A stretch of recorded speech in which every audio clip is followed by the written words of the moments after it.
Bom dia, meu irmão.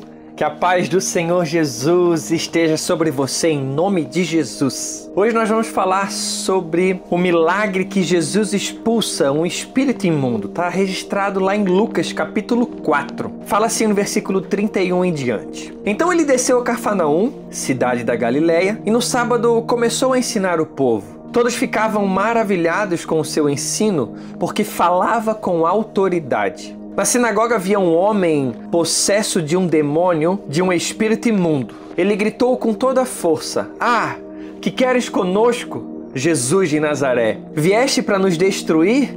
Eu sei quem tu és, o Santo de Deus." Jesus o repreendeu e disse: "Cala-te e saia dele." Então o demônio jogou o homem no chão diante de todos e saiu dele sem o ferir. Todos ficaram admirados e diziam uns aos outros: "Que palavra é essa? Até aos espíritos imundos ele dá ordens com autoridade e poder. E eles saem." E a sua fama se espalhava por toda a região circunvizinha. Irmãos, a humanidade ela se encontra cada vez mais vazia, carente. E quanto mais vazia de Cristo, mais estamos e temos a necessidade externa. Jesus vem de um contexto muito interessante aqui nesse capítulo. Talvez você consiga se identificar com essa situação. Essa não era a aplicação central desse texto, mas eu quero fazê-lo pensar sobre esse assunto. O capítulo 4 ele inicia com Jesus sendo tentado por Satanás. E Satanás, inclusive, usou várias estratégias para iludir e derrubar Jesus. Ah, mas Jesus é Deus. Sim, de fato ele é. Mas sem dúvida, ele estava aqui 100% homem. Nós vimos nos primeiros versículos o diabo oferecendo poder, riqueza e satisfação para Jesus. Vimos inclusive Satanás usando a própria palavra de Deus, mostrando que Satanás até conta verdades para promover uma mentira. Mas o fato é que Jesus a tudo suportou. Após esse grande evento de luta contra a carne, Jesus ele vai para sua terra, pois sendo homem sabemos que não existe lugar melhor do que voltar para a nossa casa após dias difíceis. Porém, irmãos, quando Jesus ele volta para sua terra e vai para a sinagoga para pregar, ele revela algo tremendo aqui. Ele abre em Isaías e ele começa a ler: "O Espírito do Senhor está sobre mim, porque Ele me ungiu para pregar as boas novas aos pobres. Ele me enviou para proclamar liberdade aos presos e recuperação da vista aos cegos, para libertar os oprimidos e proclamar o ano da graça do Senhor." Então ele fechou o livro, devolveu ao assistente e assentou-se. Na sinagoga todos tinham os olhos fitos nele e ele começou a dizer-lhes: "Hoje se cumpriu a escritura que vocês acabaram de ouvir." Meu Deus! O povo ele ficou admirado com a sua palavra. Porém, ficaram em dúvidas, pois alguns falavam: "Mas espera aí, esse não é o filho do José? O Zé ali da carpintaria? Sim, é o filho dele. Como assim? Como que agora ele acha que ele é o Salvador, ele é o Messias? Como? Se ele é o filho do Zé?" Jesus ele dá uma resposta fantástica aqui, irmãos, e eu quero levá-los a pensar. Primeiro, Jesus ele fala que profeta não tem honra em sua casa. Mas por quê? O ser humano, meu irmão, ele necessita de ídolo. Ele precisa sustentar alguém endeusado. É claro que ali era o Cristo, deveria ser sim um homem endeusado. Ele poderia até ser esse ídolo com toda certeza. Mas você já parou para pensar quantas vezes você já foi à procura de algum pregador famoso, de um curso de fora, de uma pessoa para orar por você, famosa?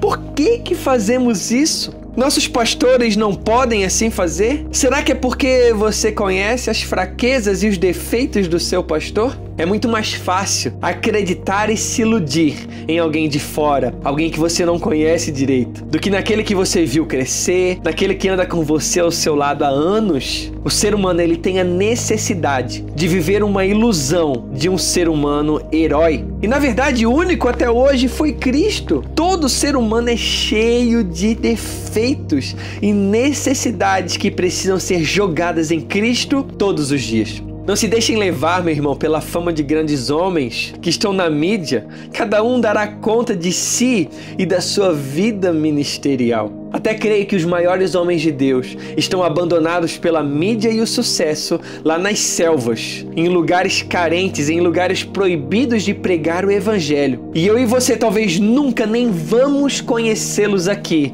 mas somente na glória, quando esses homens receberem os maiores galardões. Versículo 24, ele continua: eu digo a verdade, nenhum profeta é aceito em sua terra. Eu asseguro a vocês que havia muitas viúvas em Israel no tempo de Elias, quando o céu foi fechado por 3 anos e meio, e houve uma grande fome em toda a terra. Contudo, Elias não foi enviado a nenhuma delas, senão a uma viúva de Sarepta, na região de Sidom. Também havia muitos leprosos em Israel, no tempo de Eliseu, o profeta. Todavia nenhum deles foi purificado, somente Naamã, o sírio. Notem aqui, irmãos, que existem muitas pessoas enfermas, acamadas, desoladas, com necessidade de um grande milagre. A todos Jesus cura. Talvez você se questione, mas por que comigo? O que eu fiz para merecer esse grande mal? Por que essa enfermidade eu não aguento mais? Irmãos,